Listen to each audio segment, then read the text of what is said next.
Hola amigos, ¿cómo están? Sean bienvenidos a este episodio de Liposucción Mental, en donde vamos a estar sacando la basura y reteniendo lo bueno.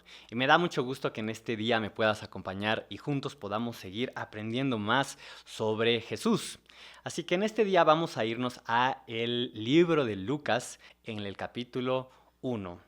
Y Lucas, es importante saber que Lucas fue un médico. Lucas fue un médico, fue griego, conoció sobre Dios, su vida fue transformada, fue amigo de Pablo y él escribió este evangelio. Él directamente no fue discípulo de Jesús, pero muchos años después, al ser una persona estudiosa, pudo recopilar todos estos datos, todas estas situaciones históricas, todos estos testimonios que le habían pasado los mismos discípulos y personas que habían vivido en carne propia todo esto que vemos escrito en el libro de Lucas. Así que vamos a comenzar.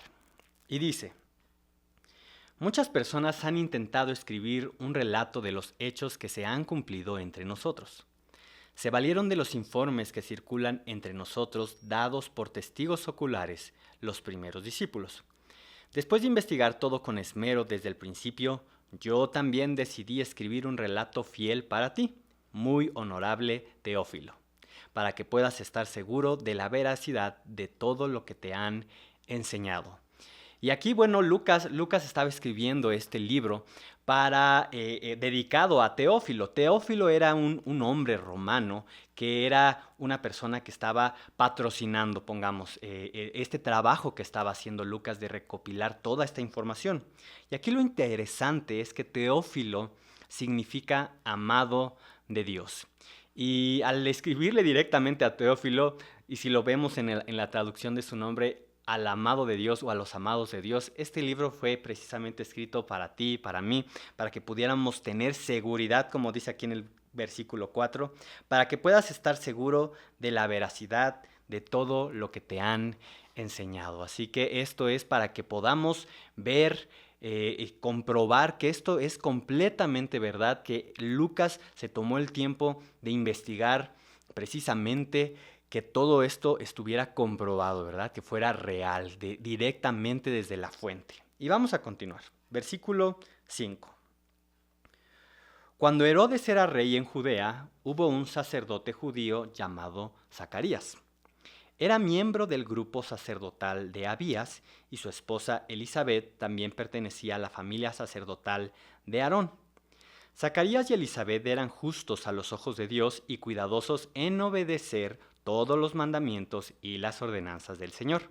No tenían hijos porque Elizabeth no podía quedar embarazada y los dos eran ya muy ancianos. Y aquí lo importante entender es que Zacarías, que era un hombre, como ya vimos, muy viejito y su esposa también, no habían tenido hijos. Y en la cultura judía, el no tener hijos significaba que no contabas con la bendición de Dios. Entonces realmente era una desgracia espantosa, era una desgracia enorme.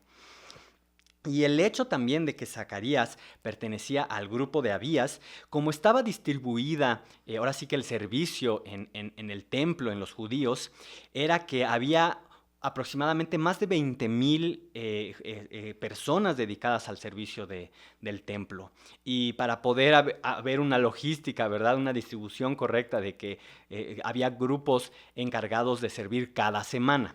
Y entonces estaban divididos en 24 grupos, aproximadamente de 1,000 cada grupo, y se sorteaba, ¿verdad? Se sorteaba a ver quién le iba a tocar servir en esa mañana en el templo. Así que el hecho de que te pudiera tocar servir, hacer los servicios pues en el templo un día era una oportunidad única en la vida. Como había tantos y se sorteaba y estaba todo muy calendarizado a qué grupo le tocaba, era una oportunidad de una vez en la vida.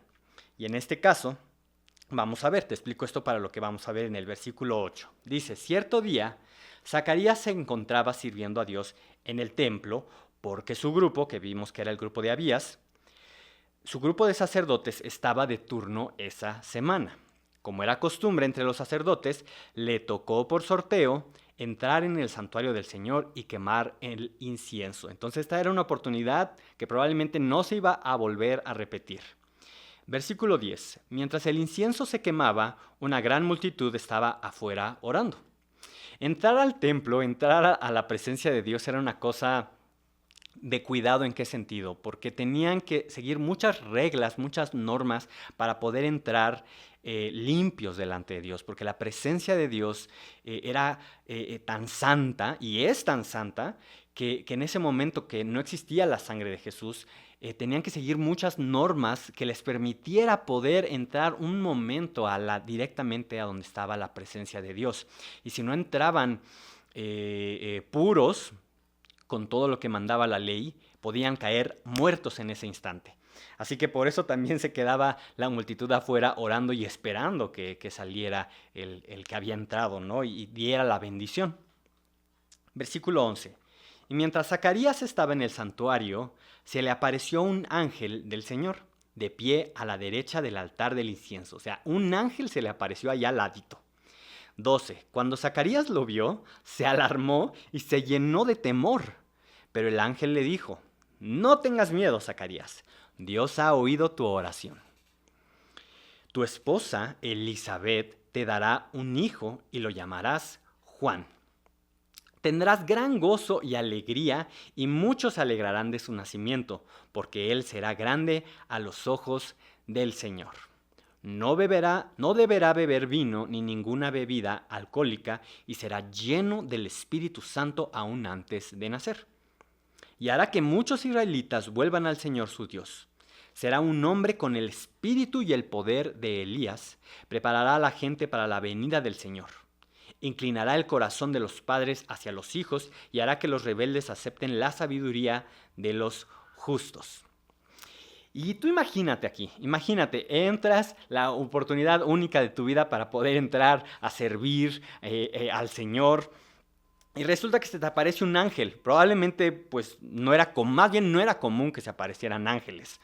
Y en este momento se le apareció un ángel. En primer lugar, pues le dio súper miedo, ¿no? Como probablemente a alguien, a cualquier persona que ve algo que no está acostumbrado a ver.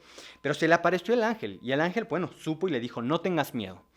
Zacarías entró probablemente con la carga, ¿verdad? La carga de no tener un hijo, esta desgracia tan grande, esta afrenta, esta vergüenza que tenían delante de todo el pueblo. Y pues estaba poniendo su corazón delante de Dios cuando lo interrumpió el ángel, pero le dijo: tu oración, ve lo que le dice. Le dice en el versículo 13, no tengas miedo, Zacarías. Dios ha oído tu oración. Tu oración, esa necesidad tan grande que él estaba teniendo. Y le dice: vas a tener un hijo que te va a llenar de gran gozo y alegría, y muchos también se van a alegrar de su nacimiento, porque él va a ser grande, no iba a ser cualquiera el que iba a venir. Eso sí, iba a ser apartado para Dios. Una forma de manifestar que estaban apartados completamente para el servicio del Señor era eso: no beber vino ni ninguna bebida alcohólica. Y aparte aquí le está diciendo el ángel: y será lleno del Espíritu Santo aún antes de nacer. Y el ángel le empieza a decir qué va a hacer, ¿no? Y va a hacer que muchos israelitas vuelvan al Señor su Dios. Será un hombre, versículo 17, con el espíritu y el poder de Elías. Preparará a la gente para la venida del Señor, la venida del Mesías.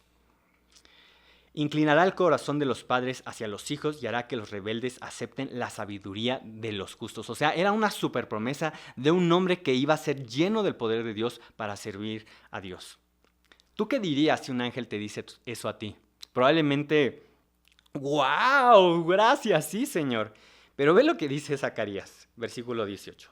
Zacarías le dijo al ángel: ¿cómo puedo estar seguro de que ocurrirá esto?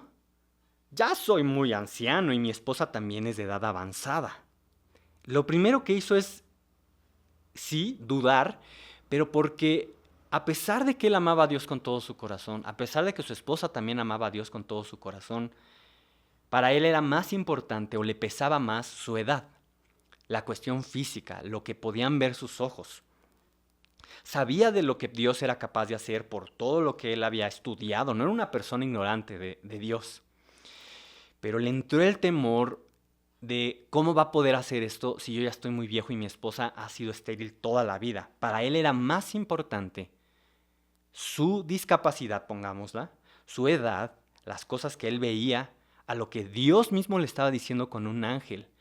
O sea, sí, estaba lleno de dudas y no estaba gozándose con la noticia de un milagro que estaba sucediendo, que iba a suceder.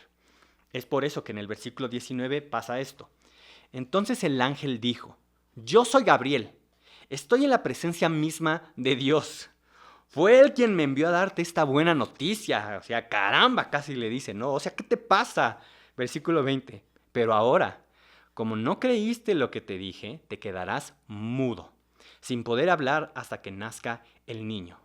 Te aseguro que mis palabras se cumplirán a su debido tiempo.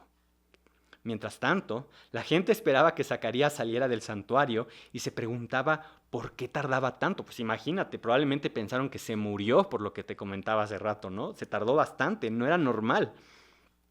22. Cuando por fin salió, no podía hablarles. Entonces, por las señas que hacía y su silencio, se dieron cuenta de que seguramente había tenido una visión en el santuario. 23. Cuando Zacarías terminó su semana de servicio en el templo, regresó a su casa. Vamos a quedarnos ahí tantito. Entonces, a causa de esta incredulidad, de que durante años había estado esperando, en ese mismo momento el ángel estaba dando la noticia de que iba a tener un hijo de una forma milagrosa, que ese hijo iba a preparar el camino del Mesías, del Salvador. Le estaba dando la mejor noticia que podían esperar los judíos, la mejor noticia. Y él se fijó en su edad, él se fijó en su discapacidad, en lo que él no podía hacer, en lo que él a sus fuerzas, a la cuestión biológica por la edad, no podía, en lugar del milagro y de la venida del Mesías y que su hijo milagrosamente iba a nacer y a preparar el camino para él. Es por eso que el ángel se enojó y le dijo, ¿qué te pasa? O sea, ¿no estás poniendo atención? Y muchas veces así a nosotros nos puede pasar, ¿no? Podemos poner nuestra vista más en nuestras deficiencias, en lo que nosotros no somos capaces de hacer. Pero es que al Señor no le importa lo que tú no eres capaz de hacer. El Señor solo quiere que le creamos. El Señor solo quiere que tú le creas y que tu fe la pongas en Él. Así que eso es lo que podemos aprender de Zacarías, ¿no? Vamos a ver más adelante en esta lectura que vamos a tener de este libro de Lucas, pero hasta ahorita quedémonos pensando en eso, en decir, no voy a poner mi mente en mis limitaciones, en lo que yo no puedo hacer, porque aquí el importante, aquí el que se va a llevar toda la alabanza y todos los milagros que va a hacer es Dios. Y vamos a ver, dice, versículo Zacarías 23. Cuando Zacarías terminó su semana de servicio en el templo, regresó a su casa. Poco tiempo después, su esposa Elizabeth quedó embarazada y permaneció recluida en su casa durante 5 meses. Inmediatamente cuando Zacarías regresó a su casa y estuvo con su esposa, quedó embarazada. Se cumplió la palabra de Dios. Probablemente desde que se habló la palabra con el ángel, se fue restaurada, ¿no? Todo el sistema reproductor de Elizabeth, ¿no? O sea, ya había sucedido el milagro para que se pudiera gestar un bebé. Entonces quedó embarazada y permaneció recluida en su casa durante 5 meses. ¡Qué bondadoso es el Señor!, exclamó ella. O sea, ¡qué bondadoso es el Señor!, dijo. Me ha quitado la vergüenza de no tener hijos.